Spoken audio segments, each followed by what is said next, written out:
네, 안녕하세요 여러분. 오래 기다리셨습니다. 저희 복 있는 사람에서 주최하는 김진혁 교수님의 신학의 슬픔과 기쁨, 신간 북토크에 오신 여러분을 진심으로 환영합니다. 저는 오늘 사회를 맡은 월간 그리스도교 서평지 엠마오의 기획위원으로 참여하고 있는 여운송이라고 합니다. 반갑습니다. 네, 귀한 자리를 마련해 주신 복 있는 사람 출판사와 또 우리 김진혁 교수님께 감사 인사드리고요. 저희 북토크는 1시간 정도 진행이 될 예정입니다. 그 이후에 이제 곧바로 현장 참석자분들의 질의응답 시간 30분 정도 이어갈 예정이고요. 북토크 이후에는 사진 촬영과 또 사인회가 준비되어 있습니다. 혹시 들어오시면서 행운권 다 뽑으셨나요? 네, 행운권 추첨을 통해서 또 그 김진혁 교수님의 신간을 5분께 드릴 예정이니까요. 안 뽑으셨군요. 안 뽑으신 분들은 지금 뽑으셔도 좋겠습니다. 이 자리에 찾아오신 분들 중에 김진혁 교수님을 모르고 계신 분은 없으시죠? 다 알고 오셨죠? 아닌가요? 네, 혹시 뭐 저를 보러 오신 분 없으실 테니까 제가 김진혁 교수님 잠깐 소개 말씀 올리도록 하겠습니다. 김진혁 교수님께서는 지금 횃불 트리니티 신학대학원대학교에서 조직신학, 철학, 윤리학 가르치고 계시고요. 저희가 아는 학교가 많지 않은데 저희가 아는 학교는 다 나오셨습니다. 네, 연세대학교 나오셨고 미국의 하버드에서 공부하셨고 또 영국의 옥스포드에서 공부하셨고요. 독일로 넘어가셔서 하이델베르크랑 또 다시 런던으로 오셔서 런던 대학교 또 C.S. 루이스 연구소에서 연구활동을 하셨습니다. 다양한 분야의 책들을 출간을 하셨고요. 이번에는 에세이까지 펴내셨는데 교수님께서는 극구 부인을 하시지만 아마 대한민국에서 가장 활발하게 활동하는 조직신학자 중 한 분이 아닌가 싶습니다. 네, 김진혁 교수님을 박수로 모시겠습니다. 안녕하세요 교수님. 네, 안녕하세요. 지난번에 뵀을 때는 아주 무더운 여름이었던 것 같은데 이제는 산책하기 좋은 아주 날씨가 됐습니다. 요즘 어떻게 지내고 계신지 근황을 좀 소개 부탁드립니다. 네, 아무래도 학교에 소속되어 있다 보니까 이제 학교에서 강의도 하고 행정도 하고 그러고 있고, 네, 그리고 또 아시다시피 요즘 신학교들이 다 그 학생 모집에 또 네. 열심히 하고 있기 때문에 어제까지 학교 이제 또 오픈하우스 행사 또 하고, 그리고 아마 질문하실 것 같은데 짬짬이 또 이제 산책도 하고 뭐 그러고 살고 있습니다. 네, 산책 얘기 하셨으니까 모든 반려인들의 꿈입니다. 그 내 새끼 자랑하기. 네, 강아지를 키우시죠? 네, 반려견 자랑 좀 해주시죠. 네, 반려견은 제가 공개를 안 하고 있습니다. 왜냐하면은 공개하는 순간 이제 동네에서 산책할 때 저랑 엮이는 거를 별로 안 좋아할 수 있기 때문에. 근데 아무튼 강아지를 지금 5년째 기르고 있고요. 그래서 제 나름대로 제 인생을 평가할 때 제대로 하는 게 별로 없어가지고, 그래서 신학자로서 이렇게 큰 업적을 이룬 것도 아니고, 그렇다고 글을 쓰면서 이게 또 뛰어난 또 작가로서 활동하는 것도 아니고, 그래서 그나마 이제는 훌륭한 반려견을 이제 기르는 사람이 되자라는 걸 해서 독일 기준에 맞춰가지고 하루에 2번 산책을 하고 있습니다. 네, 2번 산책. 산책을 또 좋아하시는 걸로 알고 있습니다. 그렇죠? 네, 딴 거 잘하는 게 없기 때문에 산책을 주로 합니다. 네, 조직신학자이신데 그동안 또 여러 분야에 정말 그 분야를 막론하고 책을 좀 쓰셨어요. 사도신경에 관한 책도 쓰시고 또 조직신학 입문서라고 할 수 있는 질문하는 신학도 쓰셨고 또 C.S. 루이스에 관련된 책도 쓰셨고 또 현대신학 서평집이죠. 그런 책도 쓰셨는데 이제는 드디어 에세이 작가로 등단을 하셨습니다. 이게 흔치 않은 조합이에요. 혹시 신학자가 쓴 에세이 보신 적 있으신가요? 없으시죠? 저도 처음 본 것 같은데 철학자들의 에세이는 좀 있었던 것 같아요. 근데 신학자의 에세이 흔치 않은 조합입니다. 어떻게 에세이까지 손을 대게 되신 건가요? 네, 신학자 에세이가 없는 장르는 아니었고요. 신학자 에세이가 주목을 못 받았을 뿐입니다. 그래서 사실 신학자로서 이런 산문집을 낸다라는 거는 이제는 많이 부담스러운 일이 아닐 수 없고요. 제가 다른 곳에서 여러 번 얘기했지만 제 책 중에 한 권도 제가 직접 기획한 건 없고, 이번에도 이제 출판사에서 이제 먼저 제가 쓴 글들이 있으니까 그 중심으로 이제는 모아서 글을 내자라고 했다가 아무래도 이제 신학자가 쓰는 산문집이니까 신학에 관한 이야기가 좀 더 들어가면 좋겠다라고 해가지고 앞부분에 신학에 대한 여러 소소한 이야기들 이런 것들을 조금 더해가지고요.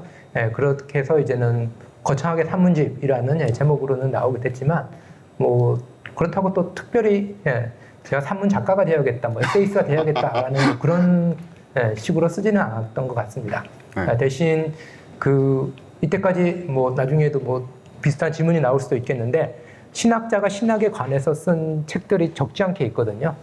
신학 공부의 필요성과 뭐 중요성과 필요성 아니면은 뭐 자네 정령 그 길을 가려는가, 아니 뭐 기타 등등 책들이 있는데 그래서 그리고 이제는 또 유명한 제 책에 나오는 헬무트 틸리케의 신학을 공부하는 젊은이들에게 하는 그런 책도 있는데 그래서 이제는 아직은 제가 그런 글을 쓸 때가 아니다라고 생각을 했는데 그 이전의 작가들이 언제 그 책을 썼나 봤더니 그 자네 정녕 그 길을 가려는가 저보다 10살 어릴 때 김난주 목사님 쓰셨고 네, 그 틸리케도 제 나이 때 그 젊은 신학자들에게 이제는 그 신학도들에게 또 이제 조언하는 글을 썼더라고요. 그래서 뭐 그때와 지금의 어떻게 보면은 똑같은 나이를 가지고 비교할 수 있는 그런 시대는 아니지만 그럼에도 불구하고 이 시점에서 한 번 정도는 써보는 것도 그렇게까지 후한무치한 일이지만 또 그렇게까지 또 욕먹을 일은 아니겠다.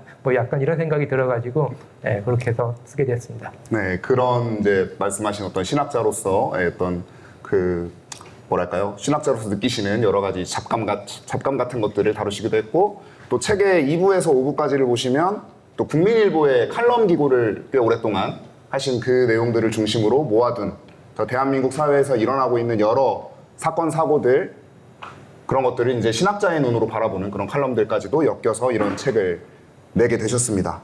근데 신학자라고 하면요, 교수님, 보통 이제 하나님이라는 절대 타자에 대해서 얘기하거나 뭐 성경 내용, 교리, 혹은 신학자, 신학사 같은 학술적인 내용들을 보통 쓰시잖아요. 근데 에세이라는 장르는 제가 보기에는 약간 나 자신이랄까요? 나의 내면 그런 것들을 위주로 이제 쓰는 분야인데 신학자로서 에세이를 쓰신다는 게 쉽지만은 않으셨을 것 같아요. 어떠셨는지? 네, 쉽지만은 않지 않냐 물어보면 쉽지 않다고 답은 하고. 네. 근데 일단 예를 들어서 국민일보 같은 경우는 우리나라의 대표적인 기독교 일간지이기도 한데 또 뭐 독자층이 그렇다고 또 이렇게 가장 많은 사람들이 보는 일간지이지만 또 독자층의 스펙트럼이 또 넓지는 않는 또 일간지라는 또 그런 한계가 있습니다. 그렇기 때문에 초기에는 제가 칼럼을 쓸 때 일단 제가 칼럼을 이제 쭉 써놓고 결론을 ABC를 만들어 놓고 썼었어요. ABC를 만들어 놓고 그 다음에 이제는 쭉 다른 칼럼이라든지 아니면은 어떻게 우리 사회 돌아가는가를 딱 보고 있다가 제 칼럼이 목요일에 실리니까 수요일 밤에는 이제는 다 인쇄가 되거나 그렇대잖아요. 그러면 화요일 밤까지 제가 보내면 되는데, 화요일 정오까지 그 전까지 제가 쭉 보고 있다가 최종 결론을 이렇게 정해가지고 쓰고 이런 식으로 했기 때문에 그런 의미에서는 조금 낯설고 어려운 작업이었던 것 같습니다. 마감이 정해져 있는. 마감이 정해져 있고, 근데 이제는 신학 같은 경우는 제가 제 나름대로의 결론을 가지고 쓸 수 있는데 칼럼 같은 경우는 제 나름대로의 결론이란 게 시성이라는 게 변할 수 있잖아요. 써놨는데 그렇죠. 새로운 사건이 터질 수도 있고 아니면은 여론이 바뀔 수도 있고 그렇기 때문에 그런 좀 호흡이 짧게 써야 되는 글이라는 그런 거는 조금 힘들었지만 뭐 아시는 분은 알겠지만 제가 또 기자 생활을 약간 또 했기 때문에 기자 생활을 하면서 이제는 그때그때 필요한 글을 소재들을 이제는 글로 풀어내는 그런 생활도 했기 때문에 어떤 면에서는 계속 어떤 면에서는 많이 쓰는 것 같은데요. 예전에 제가 젊었을 때 기자 생활했을 때 그 느낌이 약간 되찾은 듯한 그런 회춘하신 것 같은 그런. 그렇죠. 그런 기분으로 좀 쓰게 됐습니다. 그러셨군요. 혹시 책을 다 지금 구매해 계신가요? 책 갖고 계신가요, 다들? 책 제목이 뭔지 혹시 읽어주실 수 있을까요? 신학의 슬픔과 네, 신학의 슬픔과 기쁨입니다. 이게 알랭드 보통의 일의 기쁨과 슬픔, 그리고 장유진 소설가의 일의 기쁨과 슬픔을 패러디 내지 오마주 하신 것으로 책에도 소개가 되어 있는데요. 이 책들은 일단 이 책을 왜 오마주를 하신 건지 좀 소개를 해주시고, 이 책들은 일의 기쁨과 슬픔이에요. 근데 지금 김진혁 교수님께서 내신 책은 신학의 슬픔과 기쁨입니다. 이게 제가 짧은 지식으로 추측컨대 이제 조직 신학자로서의 어떤 강박이 작용하지 않았나. 이게 슬픔으로 끝낼 수 없다. 우리 그리스도인들은 종말론적 기쁨을 향해 나아가야 된다. 약간 이런 강박이 작용하지 않았나 하는 생각도 해봤는데 그 이유에 대해서 좀 말씀을 해주실 수 있을까요? 네, 그 사람들이 자꾸 이제 조직 신학자니까 조직 신학자라서 이렇게 했을 거다라고 생각을 하는데 그 조금 더 설명을 드리면 알랭드 보통의 일의 그 기쁨과 슬픔은 네, pleasures and sorrows입니다. 그러니까 pleasure라는 단어가 쓰였고요. 근데 보통 신학자들이 기쁨이라고 할 때는 joy를 씁니다. 그래서 약간 다른 감정입니다. 네, 그래서 그 pleasure라는 우리나라 말로는 주로 이제 쾌락으로 많이 번역되는 그 단어이죠. 그렇기 때문에 이제 신학자들이 이제 joy를 많이 쓰는 이유는 joy는 어떤 단순한 그 감각, 우리가 느끼는 쾌락을 넘어서서 삶이 충만할 때 나오는 행복감을 표현하기 위해서 joy를 쓰는데 거기까지 이제는 그 나가지는 못한 것 같아요.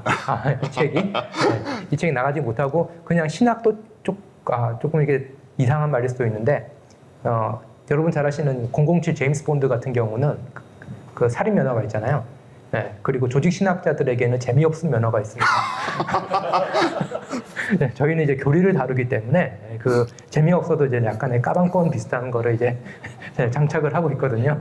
네, 그런데 이제는 플레저라는 표현을 일부러 의식을 했던 것도 있습니다. 네, 신학을 하기 위해서 삶이 너무 충만해져가지고 그 기쁨이 나올 때까지 기다리지 않더라도 신학을 하면서도 웃을 수도 있고 뭐 깨알 같은 어떤 소소한 그런 그 감정들도 있을 수 있기 때문에 그래서 이제는 그 조이보다는 저는 플레저라는 의미에서 기쁨을 쓰려고 했고요. 만약에 조직 신학적인 강박이 작용했다면 조이를 썼을 겁니다. 조이를 썼겠죠. 그렇다면 그게 맞아요. 슬픔에서 조이로 갔는데 그게 아니라 일단 신학을 공부할 때 제가 초반에 느꼈던 느낌, 제가 학부 1학년 때는 혼란스러움이 많았습니다. 신학을 공부를 할 때 이제는 그 뭐 책에도 조금 적었지만 그 사람들의 저를 보는 시선이 이제는 바뀌어 있고 그리고 제가 종합대 내에서 신학을 하다 보니까 그 다른 말로 하면은 종합대 내에 신학과가 있으면 보통 신학과가 점수가 커트라인 제일 낮거든요. 네, 거기서 오는 그 학과 전체의 집단 컴플렉스. 뭐 이런 그 처음에 신학과를 들어갈 때와는 다른 온갖 미묘한 감정들 이게 기쁨이라는 단어로 설명이 안 되는 그 오히려 더 비루하다 그래야 되나요? 그런 느낌들이 더 많았고 그런 느낌들의 주목을 너무 안 해온 것이 아닌가. 그래서 슬픔부터 조금 시작을 하려고 했습니다. 그래서 슬픔부터 시작을 했고 그 슬픔이 기쁨으로 변하면 좋지만 그거는 보통 사람들에게는 잘 일어날 수 없는 일일 수도 있고 그렇기 때문에 그 슬픔 가운데 박혀 있는 기쁨, 플레저라는 의미에서 슬픔과 기쁨을 이렇게 제목을 잡아봤습니다. 그 슬픔을 통과하지 않은 기쁨에 대한 염려가 있으시다고도 다른 곳에서는 말씀을 하셨던 것 같은데 그런 취지도 있겠군요. 네, 그 알고 있는 게 왜냐하면 저랑 인터뷰를 이미 한번 하셨거든요. 네, 사실 8월 초에 인터뷰를 한번 하셨기 때문에 그래서 그 답을 피해가지고 새 답을 준비해왔는데 죄송합니다. 그 얘기도 조금 드릴게요. 그 기독교에서 기쁨을 너무 이제는 강조를 하기 때문에 이제 슬픔이 억눌리는 차원도 있습니다. 환희를 또 이제 좋아하다 보니까 또 이제 비루한 감정을 가지면 자기가 이제 루저처럼 느껴지고 그런 상황도 있는데 저 같은 경우는 뭐 신학을 공부하든 아니면은 어떤 학문을 공부하든 그 학문이 주는 특유의 그 슬픔이 있다고 생각합니다. 결핍감 같은 게 있다고 생각이 되고요. 그 결핍감을 통과하지 않고 기쁨으로 반대로 건너갈 때 제가 인터뷰 때 썼던 표현이 끈 풀린 연이라는 표현을 썼어요. 너무 높이 떠 있는데 그 어떻게 보면은 다시 그 원래 있던 자리 혹은 지상과 그 연결될 수 있는 지점을 잃어버릴 수 있는 그런 의미에서 그 슬픔을 우리가 바라보고 슬픔을 제대로 느끼고 슬픔을 언어화하는 것도 뭐 학문으로서 혹은 그 한 명의 인간으로서 우리가 해야 될 일이 아닌가 싶어가지고 슬픔과 기쁨 이렇게 제목을 잡았습니다. 물론 이런 파격적인 제목을 가능하게 해준 데는 편집자님의 센스와 그리고 대표님의 관대한 마음이 있었기 때문에 가능하기 땄습니다. 책을 한번 읽어보시면 알겠지만 이제 보통 아까도 말씀하셨긴 했는데요. 신학을 공부한다는 것, 또 어떻게 신학을 공부할 것인가, 또 신학을 전공한다는 게 되게 거룩하고 또 긍지 높은 일이다 이런 식으로 얘기하는 책들은 꽤 있었던 것 같은데 이 책에서 보시면 알겠지만 약간 신학을 한다는 거에 비애감 또 되게 초라함 또 더 깊이 들어가면 뭐 비루함 이런 것들에 좀 주목을 하셨어요. 이거는 좀 직업 신학자로서는 어떻게 보면 숨기고 싶은 감정일 수도 있었는데 이런 것들을 솔직하게 좀 가감없이 쓰신 측면이 있거든요. 그런 결단을 어떻게 하셨습니까? 결단이 아니라 그냥 뭐 조금 더 이게 이야기 돌려가지고 얘기를 하면 C.S. 루이스가 이제 했던 말 중에 그 소설에서 이제는 그 악당 캐릭터, 그거는 되게 만들기 쉽다라고 얘기합니다. 그리고 이제 오히려 이제는 선한 캐릭터는 만들기 힘들다 그랬고, 그리고 이제 도스토옙스키도 이제는 백치를 썼을 때 미시킨 공작이라는 그 너무나도 선한 사람, 이 사람을 내가 과연 그려낼 수 있는가 없는가가 이제는 자기의 작가로서의 어떤 운명처럼, 작가로서의 자기의 삶을 결정하는 것처럼 얘기를 하거든요. 그래서 오히려 이제는 C.S. 루이스가 이제 말했을 때, 아니면 다른 작가들이 말했을 때, 이제는 악한 캐릭터를 만들어내기 쉬운 이유는 뭐냐면은 그냥 자기 안에 있는 방어 기제들을 열어놓으면 됩니다. 자기 안에 있는 그 두려운 마음, 시기하는 마음, 뭐 이런 것들을 직시하고 그것을 이제는 글로 현실주의적으로 이제 묘사해내면 나오는데, 마찬가지로 저도 이제는 신학에서 좋은 점, 영광 이제 이런 것들에 초점은 누가 많이 뒀기 때문에 그냥 그것을 이제는 벗겨내고 봤을 때 신학에서 느껴지는 감정은 뭘까라고 했을 때 제가 제일 많이 느끼는 감정은 무력함이었습니다. 무력감이요. 네, 무력감이 제일 컸고,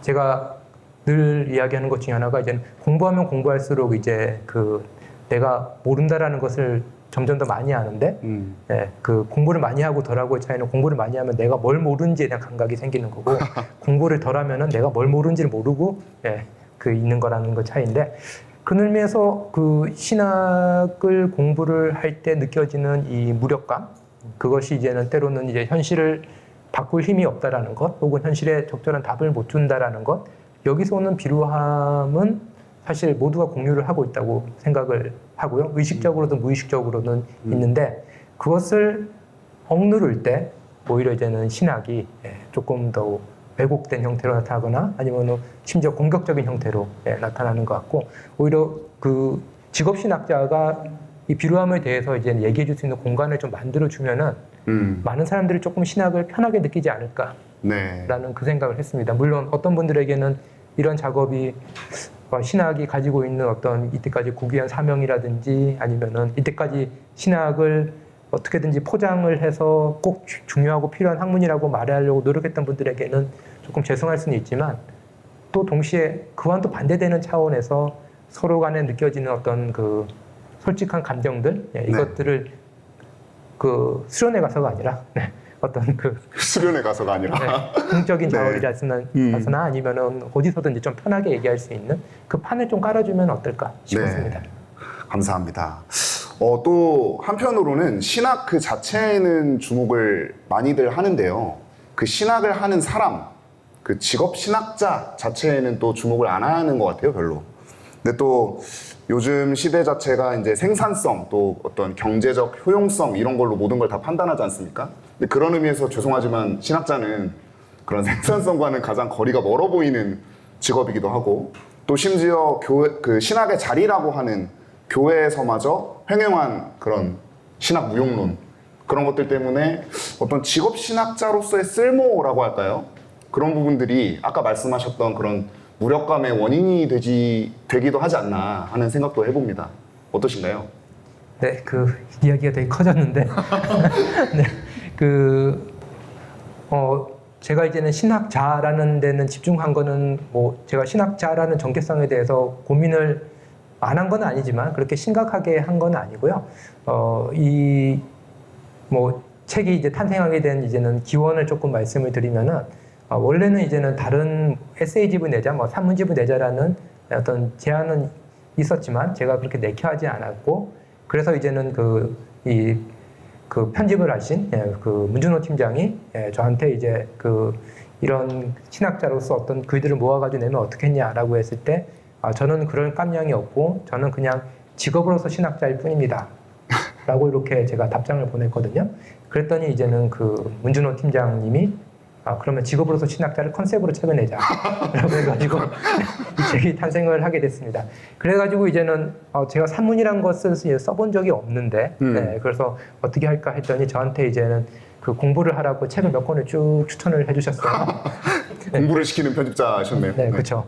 네, 유능하신 편집자입니다. 네, 눈을 안 맞추고 계신데.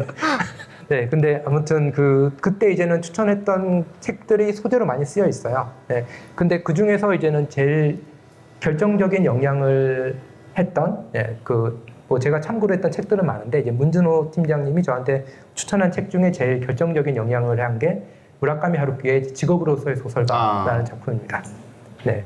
그래서 이제는 거기서 이제 그 무라카미 하루키가 한 말이 소설이란 것에 대해서 말하려니까 이제 너무 말할 게 많으니까 그러면 이제 소설가에 대해서 먼저 이야기하면서 이제 풀어보자라고 그 이야기가 나오고요. 그 다음에 소설가로서 이제 자기가 이제 그 소설을 쓰게 된 이유, 그 다음에 소설가로서 계속해서 창작을 할 수 있는 방법, 뭐 이런 여러 가지 이야기들이 나오는데 거기서 이제는 자연스럽게 영향을 받게 됐고요. 그래서 이제는 직업으로서의 신학자라는 그 컨셉을 가지고 과연 신학자에 대해서 우리가 무엇을 이야기할 수 있을까라는 질문을 해봤습니다.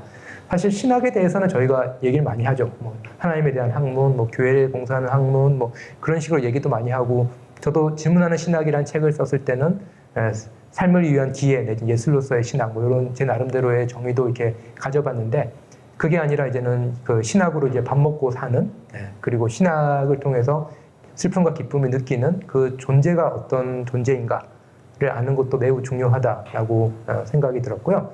다들 신학 무용론에 대해서 이야기를 많이 하는데, 사실 신학 무용론에 대해서 이야기를 할 때 신학자의 밥그릇을 위협하는 말이거든요.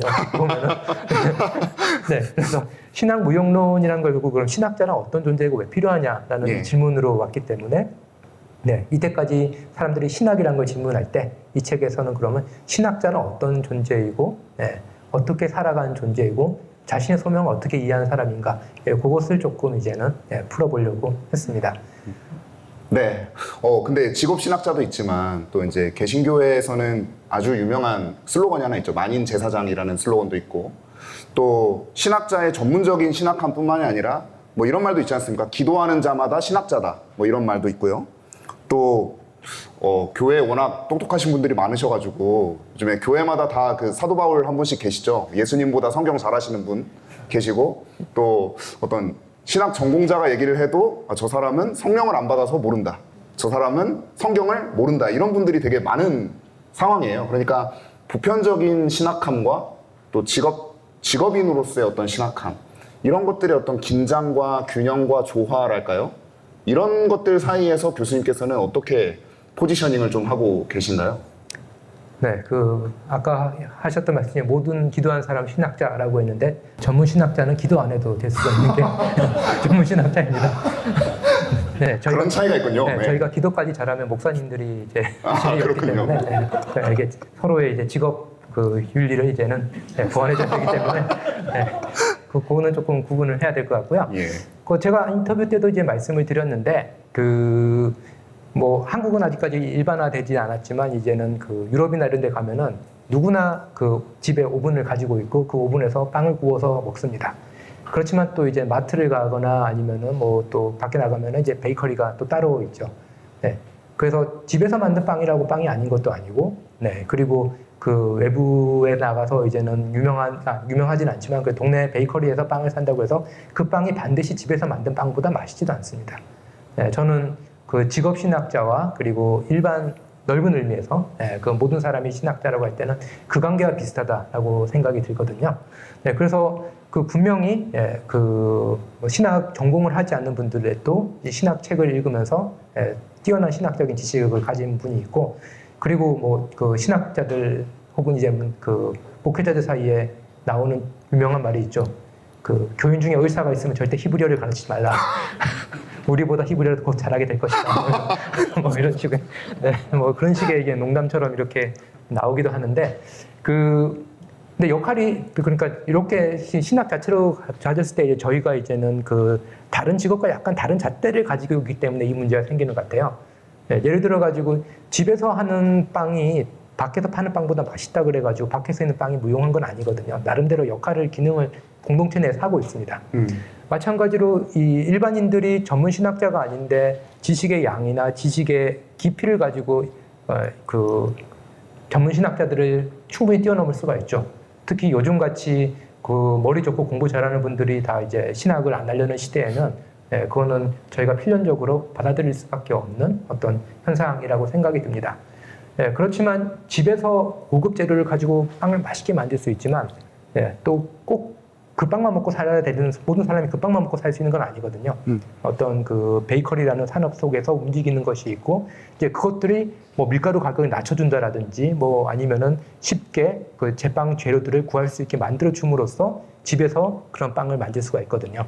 그래서 전문 신학자 역할을 계속해서 신학의 양, 신학적 지식의 양, 신학적 지식의 깊이 이런 걸 가지고 이야기를 한다면은 제가 볼 때는 전문 신학자 역할을 조금 오도하게 되는 것 같고 전문 신학자들이 있어서 계속 책을 써주고 또 책을 또 잘 쓰냐 잘 못 쓰니까 또 그 독서 모임 하면서 이거보다 내가 더 잘 쓰겠다 이런 거 하면서 이제 계속 모이고 이제 이런 식의 그 어떻게 보면은 담론을 형성해 줄 수 있는 기반을 마련해주고 떨어져 있는 지식을 연결해주고 이런 것들이 전문 신학자들이 풀타임으로 일하기 때문에 할 수 있는 일이라고 생각을 합니다. 그렇기 때문에 어떻게 보면은 내가 너보다 더 잘해 뭐 이런 식의 비교는 사실 저는 무익하다고 보고요. 서로가 서로의 못하는 부분을 이제 보완해주는 그런 차원에서 전문 신학자와 모든 믿는 사람들, 신자들은 이제 신학자라는 그 개념을 접근할 필요가 있지 않을까라고 생각합니다. 네, 각자의 어떠한 역할에 대한 존중 그런 부분을 말씀을 하신 것 같아요. 이제 집에서 빵을 굽는 것과 파티시에가 전문적으로 굽는 게 뭐 질적으로 차이가 안 날 수도 있지만 각자의 영역이 있는 것이다. 그래서 책에서도 이런 말씀을 하시거든요. 신학과 교회가 가진 각자의 고유성을 뭉개버리는 것 자체가 제일 고약한 신학 무용론이다 라고 말씀하신 부분도 있었던 것 같습니다. 신학자에 대한 질문 한 가지만 더 하겠습니다. 네, 그 소명과 밥벌이에 대해서 보통 얘기를 하죠. 근데 여기다가 교수님께서 하나를 더 더하셨어요. 전문성이라는. 그래서 소명과 밥벌이와 전문성이 교차하는 자리로서의 어떤 신학자로서의 고민이 있으셨는데 이런 문장이 있습니다. 밥벌이를 무시하는 소명은 공허하고 전문성을 배제하는 소명은 기만에 빠진다라는 표현을 쓰셨어요. 어떻게 좀 풀이해 주실 수 있을까요? 네, 그 밥벌이란 키워드는 문준호 팀장께서도 주신 키워드이기 때문에 네, 천재 편집자. 밥벌이의 지겨움이라는 김훈 작가의 이제 산문집을 저한테 또 이제 샘플로 읽어보라고 하셔가지고 그래서 이제 뭐 이제는 그 산문집에서 이제는 제가 이제는 그 고민했던 문제가 이제는 소명이란 부분과 마주쳤던 게 이제 밥벌이라는 요 키워드였습니다. 그래서 어떻게 보면 이제 밥벌이라는 것을 저희가 이제 소명과 계속 떼어놓고 생각하려는 그 측면이 강한 것 같아요. 근데 그러다 보니까 이제 뭐 이중직 논쟁이라든지 그런 데 보면은 계속해서 나오는 게 그 밥벌이에 대해서 얘기하면 되게 불경한 것처럼 여겨지거나 뭐 그런 식으로 되고 있고 오히려 솔직히 그 밥벌이로서의 그 목회 혹은 이제 신학 이런 것들을 이제 이야기를 하지 않으니까 오히려 투명하게 이런 그 재정적인 문제라든지 이런 게 얘기가 되지 않는 그런 그 부작용도 있지 않나라고 생각이 됐고요. 오히려 솔직하게 이게 밥벌이다 뭐 이런 식으로 또 좀 볼 필요가 있다고 생각이 들고요. 제가 한국에 오기 전에 이제 영국 신학교들도 제가 이제는 그 교수 면접을 조금 보러 다녔는데 이 말하면 이제 다 안 됐다라는 말이겠죠. 근데 이제 아무튼 영국 신학교에 가면은 면접하러 들어가잖아요. 그럼 총장실에 들어가기 전에 보면은 이제는 교학처죠 한국으로 치면은 거기 게시판에 교수 월급이 쫙 다 붙어 있습니다. 교수 월급이 붙어 있다고요? 네. 총장 얼마, 누구 얼마 이렇게 쫙 다 붙어 있습니다. 투명하네요. 네. 근데 성공회 어차피 사제들 장성하는 기간이기 때문에 성공회 사제 월급에 이렇게 기준으로 해서 맞춰졌기 때문에 뭐 더 특별한 것도 없죠. 네. 그렇기 때문에 뭐 밥벌이인 게 창피하지 않는 세상이기 때문에 오히려 더 이제 정직하고 소명으로서 자기의 직분을 받아들일 수 있지 않을까라는 생각도 들었고요. 사실 월급은 많지 않았는데 그때 인터뷰할 때 저를 이렇게 데려가더라고요. 데려가가지고 그 신학교가 이제 영국 빅토리아 여왕 때 만들어진 신학교거든요. 그래가지고 집을 딱 보여주더라고요. 우리가 월급은 많지 않지만 이 집은 네가 쓸 수 있다라고 하는데 베드룸이 한 8개 되고 막 그런데 요 앞에 큰 이제 그 밭이 있더라고요. 그래서 이 밭에서 제가 농담으로 이 밭에서 그러면은 내가 농작물을 키워가지고 먹고 살면 되냐 그랬더니 안 된다고. 이건 가든이고 이 밭은 뒤에 있다고. 굉장히 좋은 집을 제공해주는 학교였나 보네요. 네, 그래서 아무튼 밭이 엄청 커가지고 저거는 밭에다가 경군 다 하겠다 뭐 그럴 정도로 컸는데 아무튼 이 밭벌이라는 것을 솔직히 인정을 했을 때 이제 소명도 저는 좀 건강해진다고 생각을 한편으로는 하고요. 다른 한편으로는 이제 소명을 구성하는 것이 뭘까라고 할 때 그 하나님의 부르심을 이제 소명으로 인식을 하고 있는데 또 동시에 그 하나님의 부르심이라는 것을 이제 수행하기 위해서는 나름대로의 전문적인 지식과 기술이 이제 필요한 거고요. 그렇기 때문에 무조건 소명만을 강조한다고 되는 것이 아니라 그 소명에 필요한 그런 그 전문적인 훈련, 그것도 동시에 받을 필요가 있어야지 그 소명이 그 소명으로서 작용을 할 수 있습니다. 그래서 제가 그 직업과 소명 사이라는 요 제목을 가지고 이제 글을 썼을 때 그 한 독자가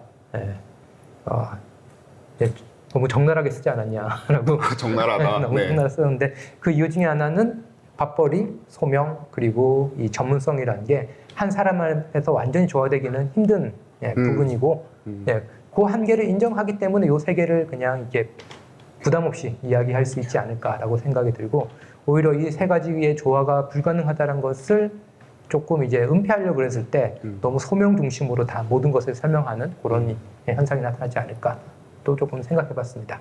네, 그 한 사람이 그 소명과 밥벌이와 전문성 모두를 다 갖기가 굉장히 현실적으로 불가능하고 어렵다라는 게 또 어떤 신학자가 느끼는 무력감과 비애감의 원인이 되지 않을까라는 생각도 해봅니다. 이제 책의 일부에서는 이제 신학자가 느끼는 어떤 일상의 소소한 잡감이라던가 직업적 회한이라던가 그런 걸 위주로 쓰셨다면 2부부터 5부까지는 아까 말씀드렸듯이 국민일보에 게재하신 칼럼을 주로 모았고 물론 이 책을 이제 기획하시면서 새롭게 쓰신 글들도 있는데요. 신학자로서 공적 지면에 글을 쓰시는데 각종 어떤 사회적 참사 또 고통당하는 소수자들에 관한 이야기 어떻게 보면 여론이 좀 첨예하게 갈리기도 하고 다소 민감할 수도 있는 그런 주제들을 신학자로서 공적 지면에 이제 쓰신다는 게 좀 의미가 남달랐을 것 같기도 하거든요. 어떠셨나요?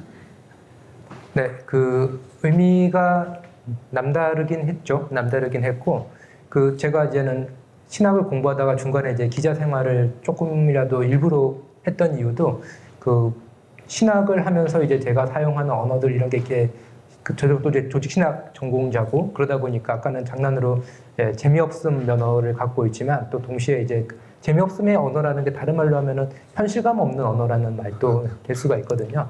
그래서 개념을 가지고 사유하고 개념을 가지고 논리를 이제 만들어서 어떤 신학적인 체계를 만드는 게 이제 제 전공이다 보니까 그거를 쭉 하다가 한 5년 정도를 전공으로 이제 하다가 보니까 이거는 이러다가는 현실에 대한 언어도 잃어버리고 감각도 잃어버릴 것 같다라고 해가지고 그냥 이제 그냥 파트타임으로 이제는 그냥 이제 신문사에서 이제는 글을 몇 개 쓰다가 그러다가 이제는 풀타임으로 이제 신문에다가 이제는 사회문화 쪽으로 정치 사회 쪽으로 이제 제가 이제는 기자 생활을 하게 되었고요. 그런 의미에서 이제 신학자가 신학의 언어를 가지고 뭐 하나님에 대해서 이야기하고 계시를 이야기하고 그것도 중요하지만 또 현실의 언어를 가지고 또 일상을 이야기하는 것도 중요한데 그걸 모두 할 수 있는 거는 정말 신학자에게 주어진 특혜, 모든 사람에게 주어지긴 힘들고 일부에게만 주어지는 특혜라고 이제는 생각이 들고요. 그래서 이제는 약간 이제 모델을 찾았죠. 모델을 찾았을 때 뭐 뛰어난 신학자라고 다 할 수 있는 건 아니었고, 근데 제가 영국에서 찾은 모델이 누구냐면은 로안 윌리엄스였어요. 로안 윌리엄스. 로안 윌리엄스가 이제는 영국에서 제 지도교수 친구였고 제 지도교수의 지도교수였고 그랬기 때문에 그냥 격이 없이 로안 윌리엄스를 저는 이제 로안이라고 부르면서 이제는 항상 로안 윌리엄스를 앞에 두고 한 게 아니라 지도교수랑 얘기할 때 이제는 로안 그랬다가 이제 한국의 로안 윌리엄스라는 영국 성공회 대주교를 마치 반려동물 부르듯이 로안 부르는 이상한 문화가 이제 퍼졌는데 그건 제 잘못이 정말 크고요. 근데 이제 로안 윌리엄스의 글을 보면은 이게 되게 학문적인 글들이 있죠. 정말 어려운 글들이 한 차원이 있고, 다른 한 차원은 이제는 일반인들, 평신도들 위해서 이제는 그 교회에서 강연을 하거나 그런 걸 쓴 게 있습니다.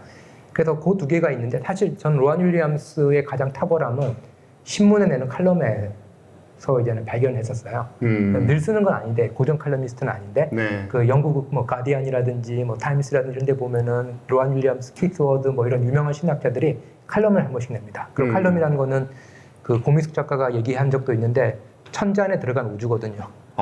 그 짧은 것 속에 어떤 우주를 보여줄 수 있는 어떤 세계를 보여줄 수 있는 게 칼럼인데, 로안 윌리엄스의 칼럼들을 제가 그때 접하면서 복잡한 신학적 내용을 이렇게 우리로 치면 원고지 10매 이내로 이렇게 번역해낸 능력이 있다면은 그런 신학자가 있는 나라는 얼마나 복될까라는 생각을 했었습니다. 그래서 제가 처음에 한국 와가지고 영어로 이제는 저희 학교는 영어 과정이 있거든요. 영어 과정 THM 세미나 하면서 뭐 예를 들면 칼 바르트에 대해서 이제는 공부를 하면은 로안 윌리엄스가 칼 바르트에 대해서 쓴 칼럼을 읽히고, 이런 칼럼을 매 일간지 신문지에서 볼 수 있는 사람들은 복될지어다라고 제가 Blessed are those who can read this kind of columns in newspaper 뭐 이런 식으로 얘기도 하고도 그랬거든요.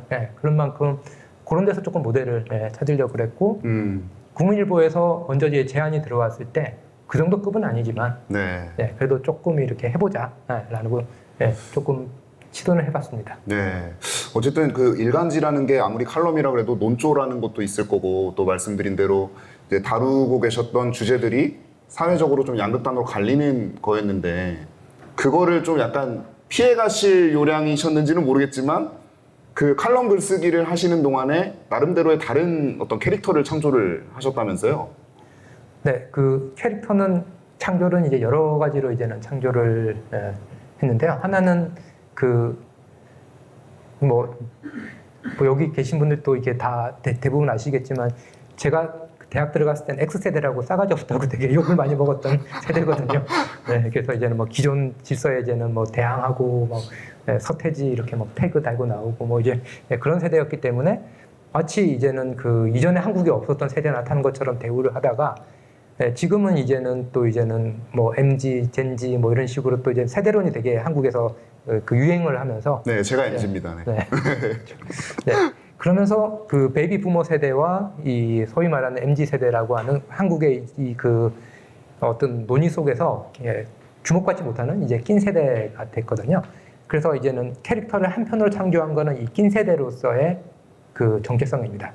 그래서 저보다 나이 많은 어르신들이 만들어 놓은 세계, 거기에 대해서 감사는 하지만 또 MZ들이 불편해하는 부분들 있잖아요. 거기에서는 MZ 편과 조금 비슷한 입장을 취하는 듯 하면서도 또 MZ들에 대한 또 이제는 또 기성세대들의 바라보는 눈빛, 건방짐 이런 거요. 건방짐, 그렇지만 또 귀엽기도 하고 뭐 여러 가지 그거 있잖아요.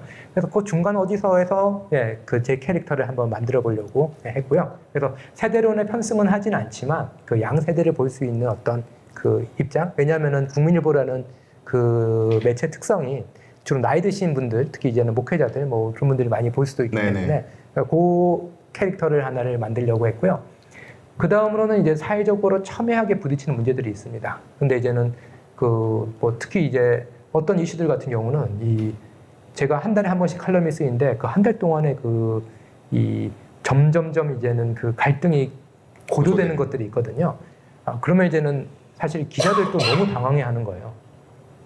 국민일보 기자들도 이제 이 갈등이 고조되면 이제 신문사로 압박이 많이 들어옵니다. 이런 거 하게 해달라, 내가 글 줄 테니까 실어주라, 뭐 이런 게 나오는데, 그러면 이제 그런 거는 이제 제가 관찰을 하고 있다가 너무 갈등이 심하다고 싶을 때는 조금 뭐 중간의 입장에 서는 것도 중요하겠지만, 그때는 이제는 일부러 사람 아닌 캐릭터를 창조를 많이 했습니다. 무생물의 입장에서 쓰시기도 했죠. 네, 그래서 이제는 이태원 참사 같은 경우는 이태원역에 있는 1번 출구 돌기둥 입장에서 그 사건을 1년 동안 추적을 해서 자기 돌기둥이 1년 겪었잖아요. 그래서 돌기둥 입장에서 1년의 이야기를 한번 풀어보기도 했고, 그리고 때로는 이제는 개 입장에서 예배는 무엇인가를 논쟁을 펼치고 있었을 때 뭐 동물신학에 있어서는 사람들마다 참 반이 있지만 제가 볼 때 제일 이상하게 이제 논의가 흘러갔던 게, 걔가 예배를 드릴 수 있냐?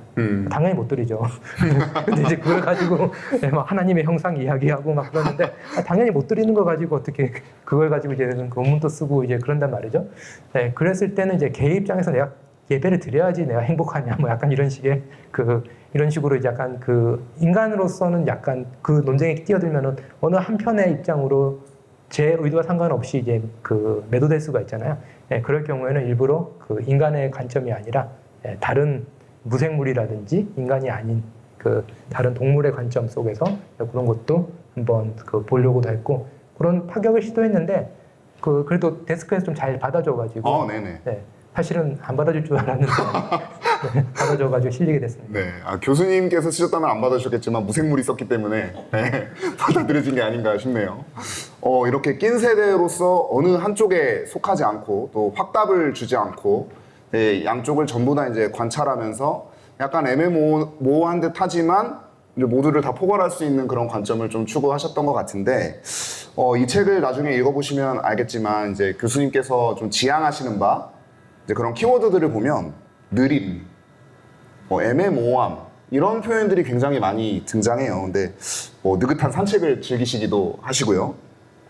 책에서 달팽이의 속력, 달팽이의 속력으로 나가지 않으면 전혀 나가지 않는 것이다. 이런 아이리스 머독의 그런 인용구도 사용을 하셨던 것 같고요. 그런데 현대 사회를 보면 어떻게 보면은 좀 빠르고 분명한 걸 좋아하잖아요. 좀 소위 말해서 시원시원하고 이렇게 사이다 같은 것들을 좋아하는 세태인데 이런 느리고 모호한 거는 약간 문명 사회를 좀 거스르는 비문명적인 태도이기도 하다라는 생각이 들었어요. 혹시 그러면 신학을 한다는 게 이런 태도를 갖춰야 된다라고 생각을 하시는 건지 여쭙고 싶었습니다. 네, 저는 개인적으로 그렇습니다. 철학자의 거짓말이라는 유명한 책이 있는데요. 거기 보면은 흥미롭게도 철학자들이 주장한 것은 강하게 주장한 개념들 있잖아요. 그거는 자기의 거짓말을 가리기 위해서 이렇게 그 주장을 더 강하게 한 거다. 이런 식으로 이제 역으로 이제 분석한 책이 있는데요. 제가 느림을 강조하는 이유는 저의 느림을 이제 변호하기 위해서 썼다라고도 할 수 있습니다. 그래서 제가 신학과에 들어갔지만 신학을 열심히 공부한 건 아니었고요. 신학으로 이렇게 밥벌이를 할 줄 몰랐기 때문에 그렇기 때문에 대학교 때는 주로 이제 동아리 활동을 주로 많이 했었고요. 신학 교실에는 별로 있지 않았고요. 근데 제가 펜싱부에 있었습니다. 네, 펜싱부에 있었는데 펜싱 시합을 나가면은 이제는 항상 저보고 이제 너무 펜싱은 되게 몸이 빠를 필요는 없어요. 손만 빠르면 돼요. 그래서 이제는 제 별명이 그때 늘보라는 별명이 처음. 늘보요? 네, 늘보라는 별명이 붙었고요. 그래서 그때 처음 알았죠. 다른 사람을 보기엔 제가 느린 사람인가 보다라는 걸 알았고, 그 다음에 군대 가서 이제 하는데 이제는 일머리가 없다고 생각을 하지는 않았는데, 예. 나름대로 일은 잘한다 생각하는데 이제는 가지고 와 그렇게 하면 이제 2등병, 1병들은 가지러 가야 되잖아요. 그래서 제 1병 때 저는 제 나름대로 열심히 가지러 가고 있는데 뒤에서 행보관님의 목소리가 저 새 왜 이렇게 느려? 이러는 거예요. 네, 그래서 나는 열심히 한다고 해도 다른 사람들에게 느리구나. 네, 라는 게 이제는 제가 깨달은 거고요. 근데 이제는 쭉 어떤 분이 이제는 제 이번 책을 보고 느림에 대한 신학적인 성찰이다라고까지도 이런 식으로 네네. 얘기를 하시더라고요. 그래서 그 말을 듣고 이제는 제가 조금 돌아봤는데 제가 책을 한 권을 가져오셨죠, 책을. 가지고 왔습니다. 제목이 뭔지 읽어주시겠어요? 네, 느리게 산다는 것의 의미. 느리게 산다는 것의 의미. 네, 피에르 쌍소라는 이제 프랑스 철학자가 썼는데요. 네, 이 부분 크게 느림의 철학이라고 적혀 있죠.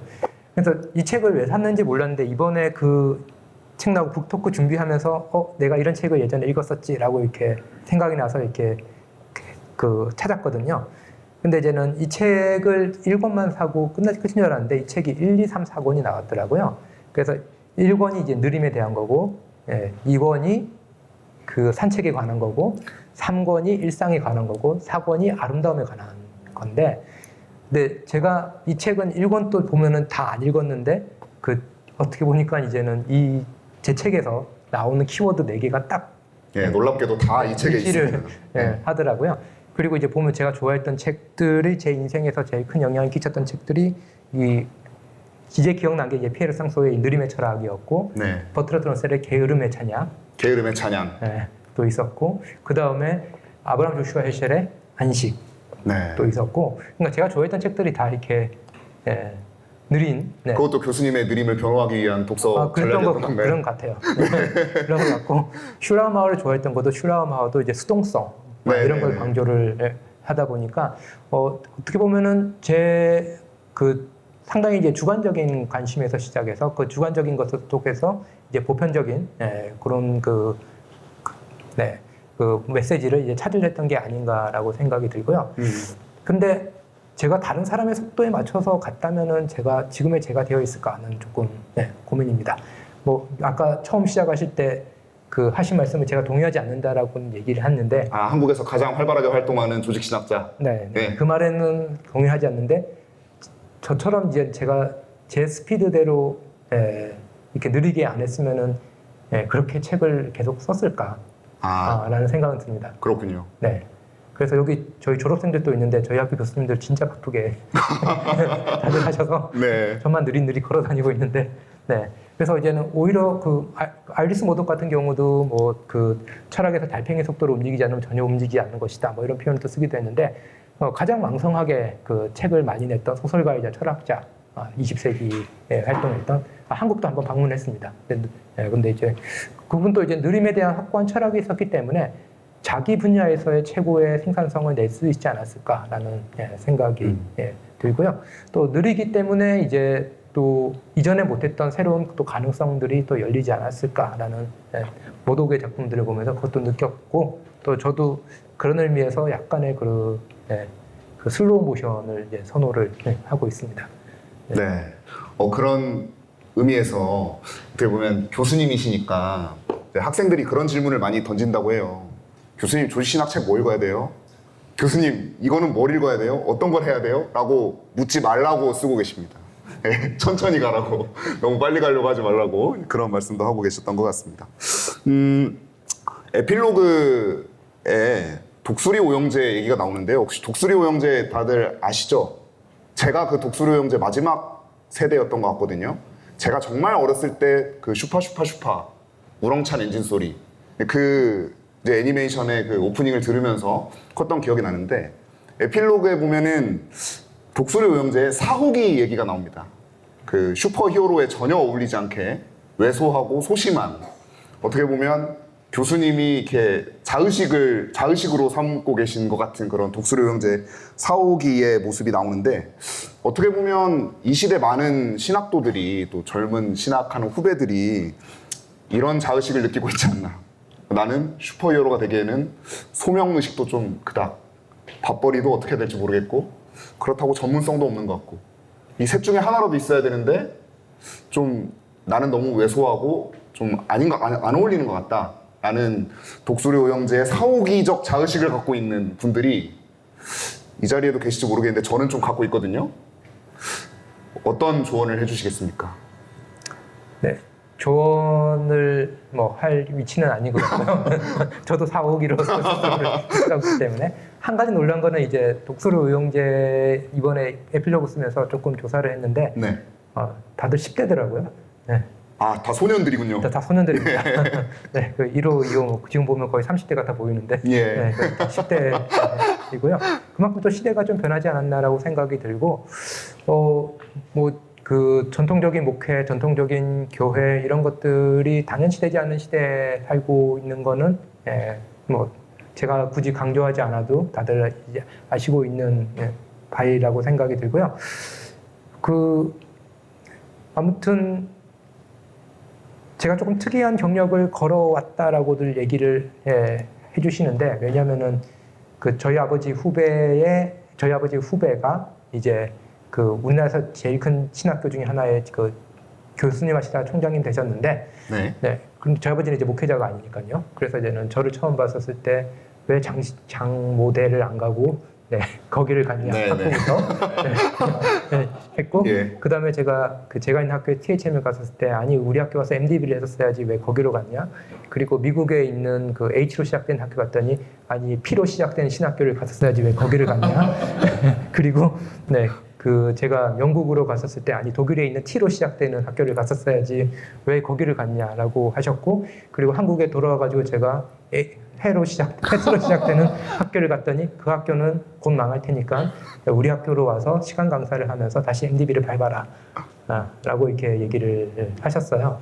네, 아무튼 학교는 안 망하고는 있는데 아직까지 그래가지고 그때도 이제 뭐 유학 갈 때 유학 가는 친구들 얘기 듣고 그랬을 때 이제 보통 교수님들이 권하는 학교 뭐 그런 곳을 이제 가라라고 했는데 저는 그러고 싶진 않았고요. 그러고 싶지 않았고 그 어릴 때 이제는 그 뭐 신학자들의 생애에 대한 걸 보면은 예를 들어 가지고 뭐 제가 이제 바르트 전공했으니까 바르트 같은 경우는 공부하다가 나 하르나한테 공부하고 싶어 그렇게 네. 하면 그냥 베를린을 가버리고 막 그러잖아요. 옛날 분들은 그렇죠. 뭐 철학자들도 그러고 그런 공부를 해보면 어떨까라고 해서 이제는 결국은 이제 뭐 우여곡절 끝에 선택한 곳이 다들 이제는 한국인들이 별로 선택하지 않는 학교들로 네. 이제는 가게 됐고 이제 이런 것들이 이제는 저만의 신학할 수 있는 방법 이런 것들 조금 만들어졌던 것 같아요.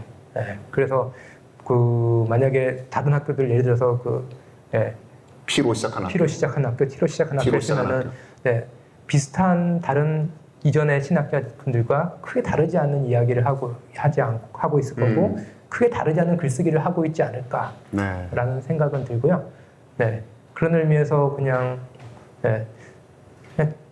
뭐, 사오기만의 루트를 그렇죠. 그래서 천천히 걸어가라. 사오기만 루트를 천천히 걸어가는 건 아니고 그러고요? 그건 힘듭니다.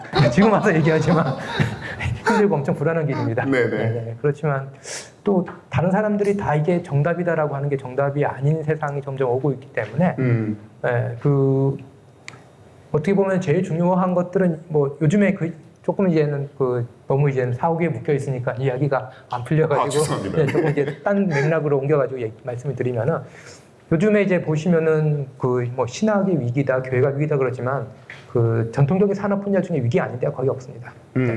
그거는 이제는 저희가 좀 감안을 해야 되고 그럴 때 이제 공통적으로 나오는 방법이 뭐냐라고 하면은 이제 AI라든지 아니면은 뭐 너무나도 이제는 그 보편화된 정보와 지식들이 어중간함이라는 그 영역을 지금 없애는 지금 시대이거든요. 그래서 그 어떻게 보면은 가장 뛰어난 일부 그 사람들은 엄청 돈을 많이 벌고 나머지들은 거의 AI를 이제 그 아마추어 정도로 이제는 사용함으로써 자기들의 어떤 그 생계라든지 아니면은 해야 될 업무들을 어느 정도 수행을 하고 거기에도 모든 분들은 이제는 사회적으로 소외가 되는 그런 시대에 살고 있는데 이럴 때일수록 중요되는 거는 이제는 어중간함이 아니라 자기 진정성의 시대라고 얘기를 하거든요. 자신의 이야기와 자신의 개성을 가지고 뭔가를 이야기를 해낼 수가 있어야지 그 오늘날 이 변화하는 시대 속에서 그래도 이제는 그 내가 뭐라도 나의 개성과 그리고 나의 취향과 욕망을 가지고 할 수 있는 세상으로 점점 더 변하고 있기 때문에 그래서 제가 그 사오기로서의 어떤 그 혁명을 꿈꾸는 게 아니라 제가 원하는 거는 이제는 독수리 용제 사오라도 괜찮아라는 이 세상 자기만의 개성이 그 자리를 찾을 수 있는 거기를 이제 본인이 찾아가는 게 중요한 세상이 되지 않았나라고 생각합니다. 네, 그래도 괜찮고 또 그래도 그 본인 스스로를 루저라고 여기지 않고 또 타인이 그럴지라도 그를 동료 인간으로 존중할 수 있는 그런 사회 분위기. 그 사회 분위기만은 얘기할 수 없습니다. 왜냐하면 사회는 계속해서 각박하게 갈 거고 더 많은 그 다수의 어떤 어떻게 보면은 이제는 비슷한 그 소수의 어떤 성공한 사람들을 만들 거기 때문에 그래서 중요한 게 전 느림이라고 생각하거든요. 자신이 투자하고 자신의 이야기를 발견하고 자신의 진정성을 그 찾을 때까지 기다릴 수 있는 느긋함이 있어야 되는데 그것이 이제는 어떤 제가 계속해서 얘기하는 어떤 느림이라든지 그런 것 속에서 찾아지는 거지 그 빠름이란 템포 속에서는 그것을 찾기가 힘들거든요. 그런 의미에서 느림을 제가 또 강조한 차원이 있지 않을까라고 했는데 그저께인가 또 이제 그 베스트셀러 신간 그리고 이제는 인터넷 서점들이 이제는 그 굿즈 끼워주는 이제 기획전 보면은 뭐 이제는 러너들의 철학 뭐 이런 것들이 이제 등장하기 시작해요. 러너들의 철학이요. 산책이 아니라 뛴박질이군요. 이제 또 그게 트렌드고 지금 많잖아요. 그렇죠. 그게 이제 트렌드 그래서 약간 트렌드를 제가 또 놓쳤구나라는 생각도 들었는데, 예, 그렇지만 그럼에도 불구하고 그 자신의 느림을 자신이 관대하게 봐줄 수 없다면은 자기 자신의 이야기를 찾을 수 있는 사람은 다른 누구도 찾아줄 것이지 않기 때문에 자기 자신의 느림을 스스로에게 이제는 조금 더 줄 수 있는 여백을 만들어야 되지 않을까라고 생각합니다. 네, 감사합니다. 질문이 한 2가지 정도 남았는데요. 기가 막히게 시간이 5분 정도 남았습니다. 이 책의 콘셉트를 삶의 원경으로서의 신학이라고 하셨습니다. 어떤 의미인가요? 삶의 원경. 네, 그 원경이란 거는 이제 멀리 있을 때 이제는 경치잖아요. 그래서 그 같은 사람이라도 어떤 원경에 두냐에 따라서 느낌이 이제 달라집니다. 그래서 이 책의 그 표지를 보시더라도 한 사람이 앉아 있는데 이 슬픔과 기쁨인데 만약에 이 밖에 그 잠깐 들어보고 얘기를 하면요, 이 바다와 그리고 하늘이 보이잖아요. 여기에 만약에 이제는 그 빽빽한 마천루가 있다 밤에 그랬을 때 이 사람에 대해서 느껴지는 느낌이 있을 거고 지금처럼 이렇게 그 푸른 하늘과 그 바다가 있을 때 이 사람에 대해서 우리가 느껴지는 바가 다를 거라 생각을 하는데요. 네. 그런 의미에서 신학이라는 것이 이제 배경으로 깔렸을 때 우리 삶이 독특하게 도드라져 보이는 모습이 있을 거라고 저는 생각을 합니다. 네. 그래서 신학이 모든 것을 설명해주고 모든 것을 증명해주고 그리고 잘못된 것들을 다 물리쳐주면 좋을 것 같은데 그럴 수 있는 능력이 있는 사람도 많지 않고 또 우리 사회가 과연 그것을 원할까도 잘 모르겠고요. 그리고 제가 제 지도 교수님한테 들었던 미국에서 늘 들었던 얘기가 Life is short입니다. 인생은 짧기 때문에 네가 뭘 잘할 수 있는지 판단하고 거기 따라서 이제 행동해야 되는데 그렇다면 신학을 원경으로 어떻게 우리 삶을 좀 더 도드라지게 우리 삶의 어떤 모습을 더 도드라지게 보여주게 해주는 그 원경을 그리는 것도 신학이 아닐까라고 생각합니다. 그래서 제가 추구하는 신학이 어떤 교리적인 이슈가 있으면은 거기에 대해서 이제는 반대 의견들을 다 이렇게 압살하고 억누르고 그리고 이제는 제가 말하는 것은 논중해서 보여주는 것보다도 어떻게 보면은 삶이란 이런 것이다라는 것을 명확하게 명제로 표현해주지 않더라도 어떤 느낌으로서 이제는 삶을 이렇게 도드라지게 보여줄 수 있는 그런 신학이 있다면은 참 좋겠다라고 생각이 들었고요. 이제 그것을 이제 그 우리나라에서는 많이 강조가 되지 않는데 조직 신학자들의 역할이 나중에 그 정리하신 인터뷰 부분도 나오는데요. 조직 신학의 역할 중에 하나가 이제는 교리를 이제는 논의하고 정교화하고 하는 게 조직 신학의 역할입니다. 또 조직 신학의 또 다른 역할 중에 하나가 뭐냐면 기독교 전통 속으로부터 지혜를 이렇게 끌어와 가지고 그 지혜를 이제 현대인에게 동시대인들에게 설명해 주는 게 조직 신학의 역할입니다. 그렇죠. 네, 그래서 그 한국에서는 조직 신학하면 주로 이제 교리 쪽으로 많이 집중이 되어 있거든요. 근데 이제는 지혜라는 거는 어떤 그 언어화되는 어떤 그런 거라기보다는 그 삶을 살아가는 어떤 실천적인 지식으로서의 그 측면이 강하거든요. 그래서 이 기독교라는 것을 어떤 정확한 정답, 오답을 가르는 어떤 그런 도구로 사용하는 것이 아니라 어떤 이 삶을 어떻게 지혜롭게 바라보고 살 수 있을까를 볼 수 있는 원경처럼 그려낼 수 있는 그런 우리 맥락에서 조금 덜 강조되었던 어떤 신학의 모습을 한번 찾아보자라는 것도 사문집이기 때문에 조금 부담 없이 조직 신학자들은 뭔가 체계가 없으면 말을 하기 겁내하는데 그래서 이제 사문집이니까 조금 덜 부담 가지고 한번 얘기해보자라고 여기 좀 풀어봤습니다. 네, 오히려 이제 그 교수님께서 그 칼럼을 쓰실 때 나는 신학자다 하고 쓰셨으면 굉장히 엄숙한 글이 나왔을 텐데 그 담당 편집자분께서 말씀을 하셨던 거지만 약간 그 B급 개그 감성이 있으시거든요. 뭐 재미없다고 하셨지만 좀 재미가 있으세요. 그래서 그런 부분이 약간 그런 삶을 원경으로 놓는 그런 자세에서 조금은 느긋하고 또 조금은 느린 그런 마음의 여유랄까요? 또 여유까지는 아니더라도 뭐 그런 것들 견뎌내는 어떤 용기랄까요? 이런 것들이 있었기 때문에 또 그런 종류의 칼럼이 나오지 않았나 싶습니다. 지금 시간이 1분 남았는데요. 뭐 시간에 구애받을 필요는 없습니다만 마지막 질문입니다. 이 책의 독자들 그리고 지금 이 자리에 지금 귀한 자리에 주시고 계신 분들이 이 자리를 빌어서 또 이 책을 통해서 딱 한 가지만 건졌으면 좋겠다 한다면 뭘까요? 행운권 당첨. 네. 이미 가지고 있는 책이 있으면 다른 책으로 혹시 바꿔줄 수 있으면 그게 가장 좋을 것 같고요. 사실 신학 공부를 할 때 그러니까 뭐 이것도 조금 1분 넘는 네, 대답을 괜찮습니다. 하면은 제가 그 미국에 있다가 영국으로 이제 멋모르고 넘어가가지고 처음에 되게 고생을 많이 했습니다. 멋모르고 고생을 많이 했고 이 제가 그 영국은 쪽도 이렇게 좀 느슨하거든요, 미국에 비해서. 그리고 제가 제 동기들 중에서 제일 빨리 이제 박사학위를 받고 가장 이제 수정 지시도 적은 상태에서 논문은 이제는 우수한 상태로 통과가 됐는데 그 교수들이 아무리 봐도 저를 이제는 그 후계자 내지는 이제는 그 다른 말로 하면은 키우는 사람으로는 안 봐주는 거예요. 네. 그 영국인을 키우거나 아니면 미국인을 키우는데 네. 처음에는 그게 너무 이제는 그 억울하죠. 억울하고 네. 분노를 했죠. 그러다가 이제는 그 첫 1년 반 정도는 그것 때문에 상당히 힘들었고 그러다가 생각이 바뀌었습니다. 네. 어떻게 바뀌셨나요? 쟤는 나의 친구다. 아, 네, 나는 친구고 그 학교에서도 뭐 저한테 자랑 같지만 이제 장학금 다 주고 뭐 그런데 인정을 안 하는 거죠. 장학금은 제가 제보다 더 많이 받을 때도 있고 그런데 네, 저는 인정을 안 하는데 그러면 나를 결국 뭐 그 학교에서 쓰지도 않을 거면서 왜 장학금 주고 뭐 이렇게 점수 잘 주고 그럴까라고 했는데 제 친구가 필요하기 때문에 학교는 나를 키웠구나.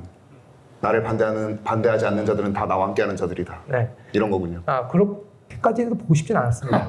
이게 어떤 삶을 살아오신지 모르겠지만 예수님 말씀이었습니다. 예수님 말씀인데. 네. 그 원래 배경이 나와서 그래서 그때 이제 약간 인식이 바뀌면서 그때부터 영국에서의 박사 과정이 되게 즐거워졌습니다. 나는 엄청 잘 나갈 세계적인 신학자의 친구로서 남을 수 있겠구나. 네, 2인자로 남을 수 있겠구나. 네, 그렇다고 실패한 인생은 아니거든요. 걔랑 비슷한 출판사에서 출판도 하고, 뭐 그렇다고 걔한테 제가 무시당하는 것도 아니고. 근데 이제는 그래서 신학에서 더 많이 배울 수 있는 거는 교실이나 책이 아니라 대화인 것 같더라고요. 그래서 거기서도 그 친구가 혼자서 학교에서 뽑아가지고 교수원을 기르려면은 그 친구가 절대 학교에서 원하는 수준으로 잘하지 못하는 거죠. 그 학교가 해주는 것 중에 하나는 어떤 학문 공동체를 만들어가지고 서로 이제는 자극을 주고받고, 그러면서 함께 성장을 하게 하는 거고, 그것만으로도 이제는 그 공부의 의미를 찾을 수 있다면은, 그 제 박사 과정은 무의미하지 않았을 것 같고, 만약에 제 친구는 교수가 됐는데 저는 연구에서 교수가 못됐다라고 생각하면 제 인생은 실패자인 거고, 그거죠. 그래서 나에 반대하지 않는 자는 다 나의 친구가 아니라 그냥 친구면 그냥 좋은 거로 이렇게 받아들일 수 있는 그 관점이 조금 이제는 생겼고 이제 그런 과정 속에서 나왔던 책이 혹시 아실지 모르겠는데 그 포에마에서 나온 도스토옙스키라는 그 트루나이젠 그거를 이제는 친구들이 서로 읽고 싶은 책 한 권씩 갖고 와서 돌려 읽고 막 그러면서 저희들 나름대로 이제 독서 목록이 쌓였고 그 중에 한 권을 제가 이제는 그 손성현 목사님한테 이제 추천을 하고 그러면서 이제는 그게 이제는 책으로 현실화가 됐거든요.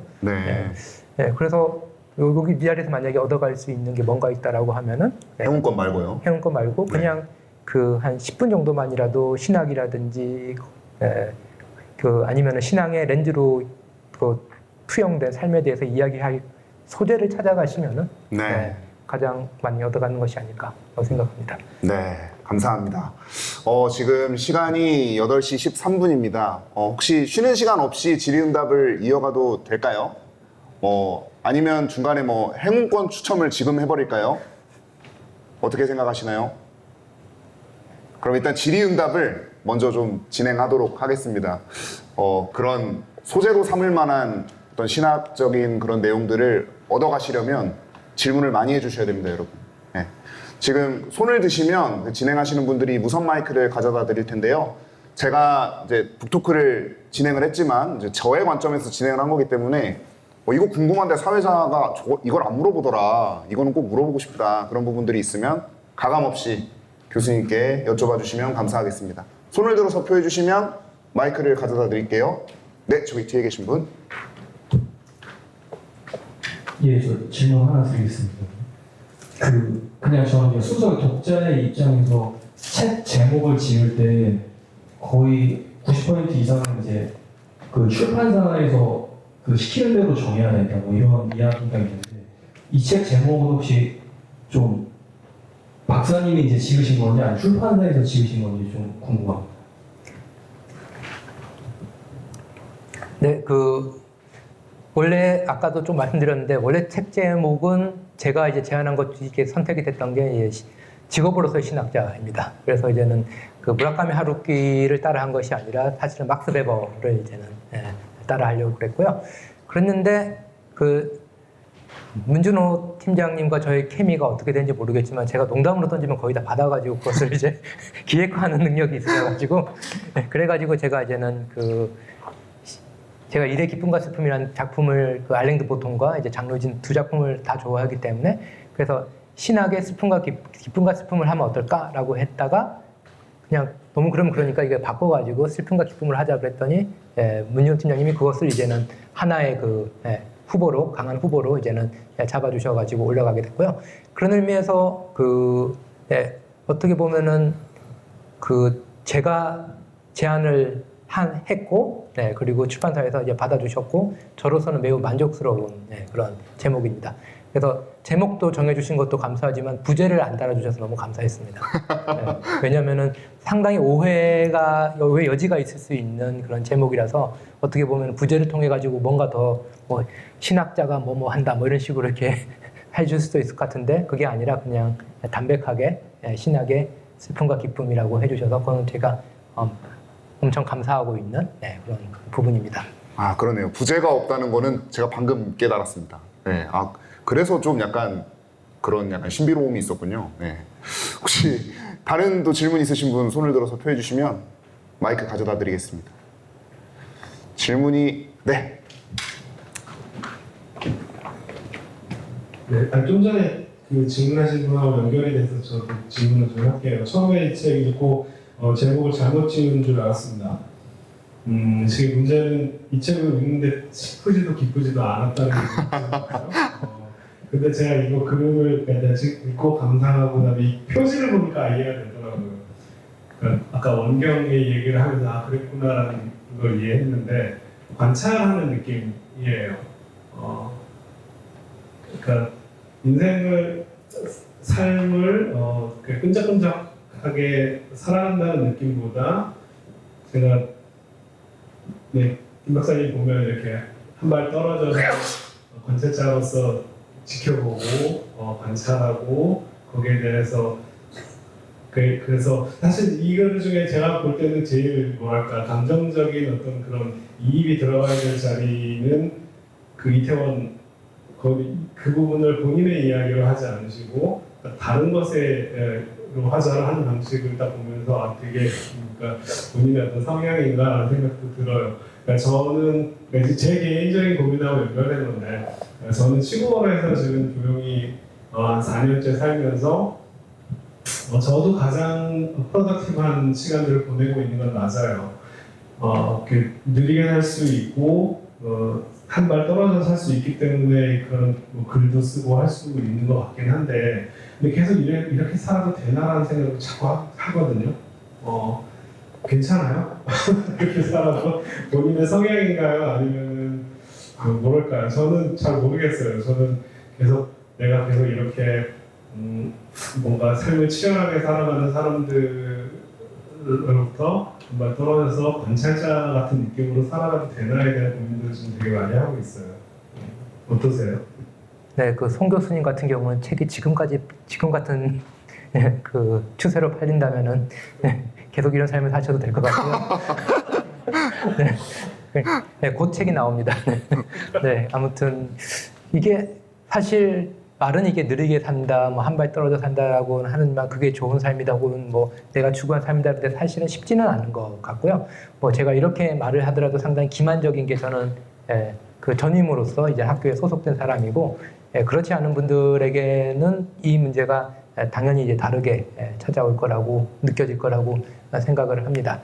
그리고 어떻게 보면은 느리게 산다라는 것은 또 어떻게 보면 사회에 되게 도태될 수 있는 그런 위험도 내재되어 있는데 모든 사람이 그렇게 살 수는 없지만 누군가는 그렇게 살아줘야 된다라고 저는 좀 생각을 하는 편이고요. 예전에 본명은 시명은 이제는 얘기하기 힘들지만 그때 세월호 사태를 놓고 기독교 양 진영에서 너무 이제는 극렬하게 이렇게 다투고 있었을 때 이제 거기에 참가한 그 목사님들, 유명한 목사님들 또 이렇게 많으시고, 근데 그 자리가 이제는 중립을 요구할 수 있는 자리가 아닐 정도로 이제 서로 감정이 이제 격화되어 있었는데, 한쪽에서 이제는 그 한국에 잘 알려진 개신교 수사님이 이렇게 걸어오시는 거예요. 그분이 걸어오시는데 너무 자유로워 보이는 거예요. 너무 자유로워 보이지 않고 꼭 필요한 위로를 하고 가시더라고요. 그래가지고 이분이 평소에 그런 삶을 살지 않았다면은 이렇게 꼭 필요한 순간에 그런 본인의 가지고 있는 평안함을 전달해 줄 수 있었을까라는 생각은 들었고, 저는 그렇게는 살 수는 없지만 그런 척이라도 좀 해보자. 글로서라도 그런 태도를 조금 취했던 것 같습니다. 그리고 이제는 그 중립적인 입장을 조금 말이 길어서 죄송한데요. 제 개인적인 성향도 있었고, 또 다른 말로 하면은 중립적인 성향을 가진 사람들이 한국에서는 조금 뭐 기회주의자 아니면 회색분자 좀 이런 식으로 좀 많이 좀 불리고 있는 것 같긴 해요. 그렇지만 그 하나님이 만드신 세상에 이제는 다채로움 속에 이러지도 저러지 못하는 사람들이 좀 있지 않을까라는 생각이 들었고, 그런 사람들을 위한 기도문을 이 책에 나오는 그 이브린 워의 헬레나에 있는 그 동방박사를 위한 기도라는 그 기도문에서 제가 찾았습니다. 그래서 그 기도문은 제가 볼 때는 저에게도 큰 위로가 되었지만, 또 이제는 현실에 좌절하고 있는 많은 지식인들한테, 뭐 교수님들이라든지 작가분들한테 제가 그것만 딱 인용해서 예전에 보내드리고 그랬을 때 많은 또 이제 그 위로를 받으시더라고요. 그래서 그분들을 위한 언어가 조금 필요했다라고 생각이 들어서 조금 더 그런 부분이 좀 더 강조된 책이 아니었나라는 생각도 해봅니다. 네, 감사합니다. 한 두 분 정도만, 딱 두 분이 손 드셨는데요. 저기 뒤에 분 먼저.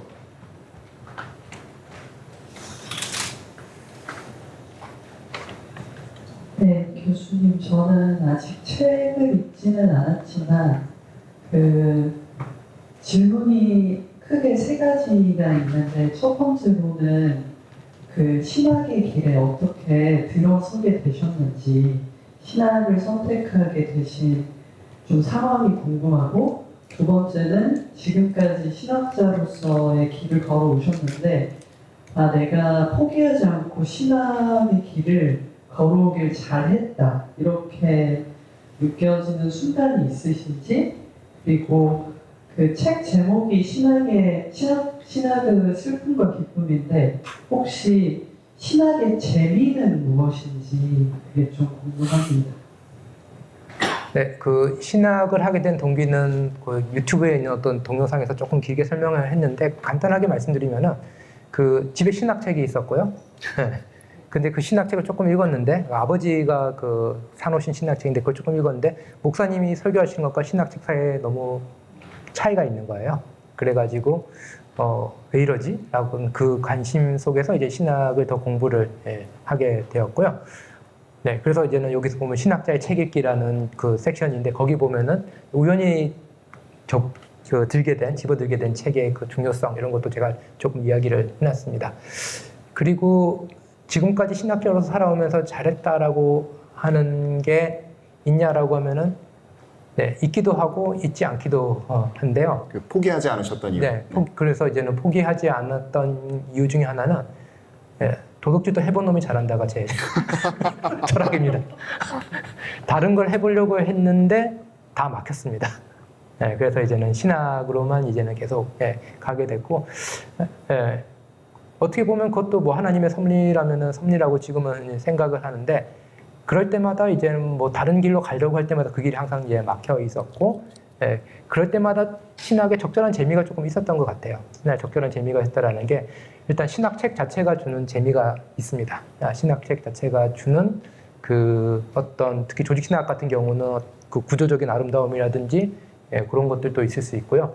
근데 신학을 했기 때문에 이제는 또 그 만나게 되는 사람들에게서 얻는 재미들, 그런 것도 있고요. 교회에만 있었을 때는 만나지 못했을 것 같은 사람들도 신학을 했기 때문에 이제 만나게도 되기도 하고, 그런 것들이 또 재미도 있지만, 또 무엇보다도 그 신학자이기 때문에 뭔가 볼 수 있었던 관점이 있다라는 게 이제 드러나면은 그때가 이제는 또 이제 상당히 재밌습니다. 네, 그래서 예를 들면은 뭐 그 한국에서 다들 G.K. 체스턴 그러면은 탐정 소설 작가라면 알고 있었을 때 그것을 이제 변증과 이제 연결시켜 가지고 뭐 이런 식으로 설명을 할 수 있거나 뭐 그랬을 때 오는 신학만이 줄 수 있는 독특한 관점, 그 이야기하는 방식 이제 그런 것들이 주는 것들이 제가 말했던 조이로서의 신학은 아니고 플레저로서의 신학의 기쁨이라고 할 수 있을 것 같습니다. 네, 감사합니다. 아까 또 손 드셨는데 이쪽 앞에. 네, 앞에서 약간 관조적인 이야기와 배경적인 이야기를 물었다면 저는 좀 현실적인 이야기로 접근을 해볼까 합니다.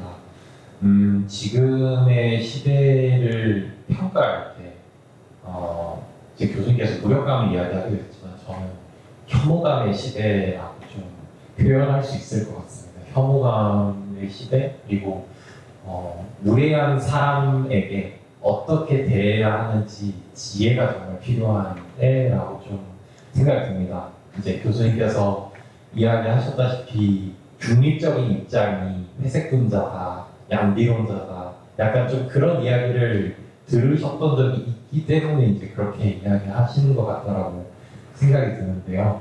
무례한 사람, 이제 혐오를 추구하는 뭐 종교의 모습들, 약간 그런 것들을 볼 때 어찌 보면은 관조하는 태도가 좀 필요하다라고 생각이 되는데 교수님께서 무례한 사람을 대하는 지혜, 약간 이런 혐오가 만연하는 가운데서 한대를 막을 수 있다면은 어떤 태도를 취하는 것이 필요할지 좀 교수님의 입장을 듣고 싶습니다. 네, 현대 그 사회를 규정하는 단어가 이제 혐오, 무례이기 때문에 이제 무력감을 더 느끼는 거고요. 네, 아무리 좋은 말을 해도 세상은 변하지 않기 때문에 이제 그것을 조금 이제는 신학 작업은 조금 하려고는 하고 있습니다. 왜냐면은 오늘날에 있어서 예전이 가지고 있던 정치 이론이라든지 이런 것들이 사실 현실을 설명하거나 아니면 현실을 이제는 변화시키는데 좀 무력하기 때문에 정치학에서 지금 여러 다양적인 모델들이 이제는 추구되고 있거든요. 이제 거기에 맞춰서 신학도 조금 갈등이란 것이라든지 아니면 서로 다름이란 것을 조금 더 포용적으로 볼 수 있는 신학적인 작업은 조금 더 진행이 되어야 된다고 생각하고 있고요. 그러기 위해서는 기독교 전통에서 그런 것들을 더 이제는 현대적인 언어로 풀어내는 작업이 요구되는 것 같습니다. 근데 한편으로는 우리가 이 사회 속에서 환대를 어떻게 할까라는 뭐 이런 것들도 더 고민이 되지만 지금 잘 해오고 계신 분들에게 자기가 하고 있는 일의 의미를 재발견해 주는 것도 되게 중요한 작업이라고 생각을 해요. 그래서 제가 환대신학이라는 책을 5월 달에 출간한 계기도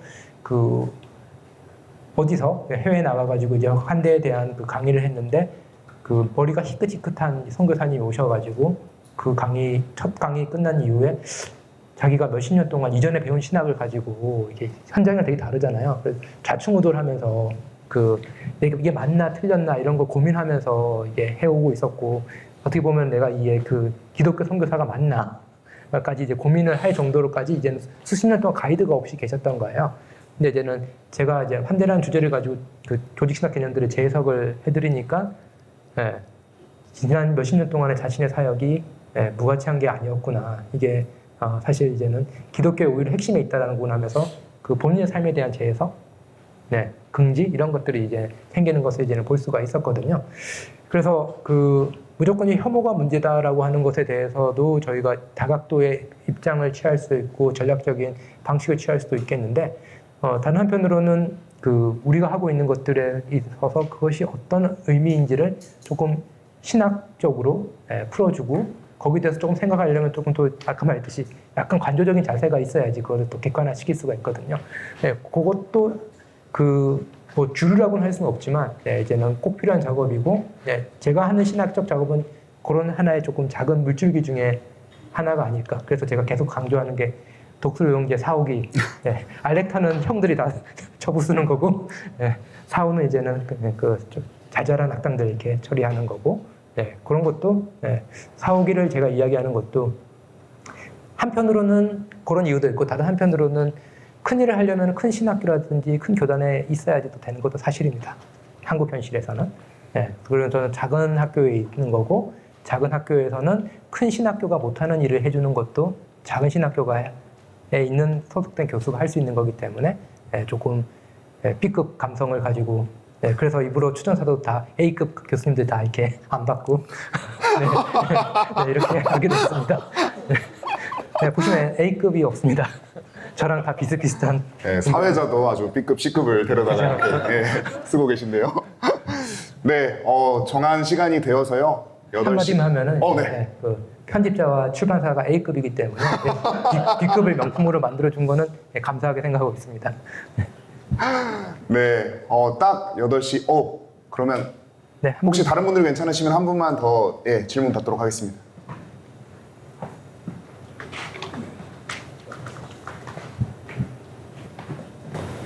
그 신학이 이제 그 현대와 대화를 하면서 비판적으로 수용하기도 하고 하는 그런 내용이 있는데 그 설교 교회 강단으로 이제 연결시키게 되면은 예를 들면 이순신이나 세종대왕이나 그 인용을 해가지고 설교를 할 때 그 이순신이나 세종의 장점이나 그런 것들을 설교 강단에서 설명할 때 어떤 상황이 되는지 좀 궁금하더라고요. 또 다른 거는 최근에 이제 계엄 사태 때문에 꼭 그런 것만은 아니라 할지라도 이제 그 개신교는 그 윤석열 찬성, 그다음 카톨릭은 좀 반대하는 그런 그 대체적인 흐름이 있는데 제 개인적인 생각으로는 그런 것들이 앞으로 우리 개신교 교회가 한 10년이나 후에 가서는 우리 개신교는 카톨릭에 비해서 쫄딱 많은 게 아닌가 하는 그런 개인적인 생각이 드는데 그 두 가지 해주시기 바랍니다. 네, 감사합니다. 그 첫 번째 문제 같은 경우는 뭐 넓게 말하면은 그 성경 외 혹은 그리스도교 전통 외에 있는 어떤 소스들을 설교에 사용할 때 어떻게 해야 될까라고 했는데 그 아우구스티누스의 그 말을 가지고 인용을 해서 말씀을 답변을 해드리면은 모든 좋은 것은 하나님의 좋은 것이다. 에서 나온 것이다. 라는 겁니다. 그래서 그 다른 말로 하면은 하나님이 선하신 분이기 때문에 만약에 이순신 장군이라든가 뭐 아니면은 뭐 다른 그 사람의 그 탁월함이 나왔다면은 그 역시도 이제는 하나님의 선함에서 나왔다라고 이제는 볼 수는 있고 대신에 그 선함이 어떤 것인가를 이제 분별하는 지혜는 필요할 것 같습니다. 무조건 예를 들어 가지고 이순신의 경영 전략 뭐 이런 식으로 뭐 그런 식으로 좋은 것도 선택할 수도 있겠지만 이순신이 보여준 어떤 위기 상황 속에서의 어떤 용기라든지 뭐 이런 것들도 집중할 수 있잖아요. 그렇기 때문에 단순히 그 교회 혹은 교회 기독교 전통 혹은 이제는 성경 외의 자료를 인용할 수 있냐 아니냐가 아니라 그 선함을 우리가 어떻게 판단할 수 있느냐라는 그 지혜를 기르는 것도 동시에 중요하다라고 생각이 들고요. 두 번째로 그 개신교는 뭐 전체적으로 이제는 뭐 그 구구 쪽으로 많이 이렇게 보이고 카톨릭 같은 경우 그렇지 않다라고 하는데 현상적으로는 그렇고 실질적으로 개신교의 그 우선 쏠림 현상이 조금 있는 건 사실인데요. 그 정치학에서 말할 때 중요한 것 중에 하나가 이제는 통계가 모든 걸 설명할 수 없지만 통계의 힘은 무시할 수 없다라는 게 있습니다.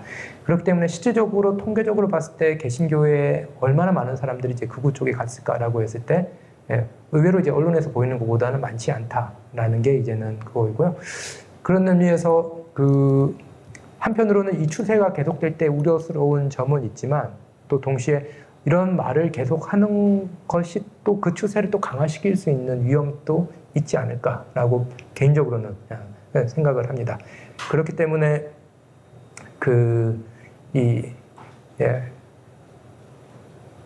루터가 한 말 정확히 제가 복기는 지금 안 되는데 비텐베르크에서 좋은 맥주 마시고 떠들었더니 종교개혁이 이루어져 있었다 하는 그런 말도 있잖아요. 그런 식으로 이제는 우리가 전략이라든지 목표를 가지고 하는 것도 있겠지만 우리가 일상을 충실히 살아내지 못하고 전략과 그런 것들을 추구할 때 오는 위험성에 더 있지 않은가라는 생각이 또 들고요. 반대로 또 그런 만큼 또 아까 했던 말로 또 돌아가는 감도 있지만 일상을 충실히 살아내면서 그 안에서 우리가 어떻게 그리스도교적인 덕목들을 개인과 공동체로서 발현할 수 있을까? 그곳에 조금 더 이제 초점을 카톨릭이 사실 그쪽에 좀 초점을 많이 주는 거잖아요. 저희도 그런 쪽으로 이제 초점을 바꿔가는 것이 좋지 않을까라고 개인적으로 생각을 합니다. 네, 답변 감사드리고요. 또 풍성한 질문으로 이 자리를 빛내주셔서 감사드립니다.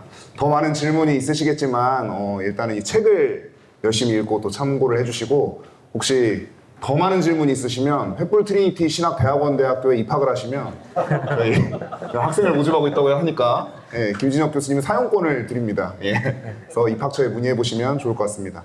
그러면 많은 분들이 기다리고 계신 그 행운권 추첨을 할 텐데요. 지금 이 자리에 많은 분들이 안 계시기 때문에 아주 당첨 확률이 높습니다. 5분이나 뽑을 거거든요. 교수님께서 뽑아주실까요? 일단 첫 번째. 네, 18번입니다. 18번. 네, 축하드립니다. 네. 하나는 제가 뽑겠습니다. 16번입니다. 네, 저기 가운데 앉아 계신 분. 네, 축하드립니다. 희망을 잃지 마십시오. 아직 3번이 남았습니다. 하나 더 제가 뽑고 나머지 2개 교수님께서 뽑으시겠습니다. 계속 10번대가 나오네요. 13번입니다. 어디 계시죠? 네, 여기 오른쪽에 앉아 계신 분. 네, 축하드립니다. 네, 나머지 2개를.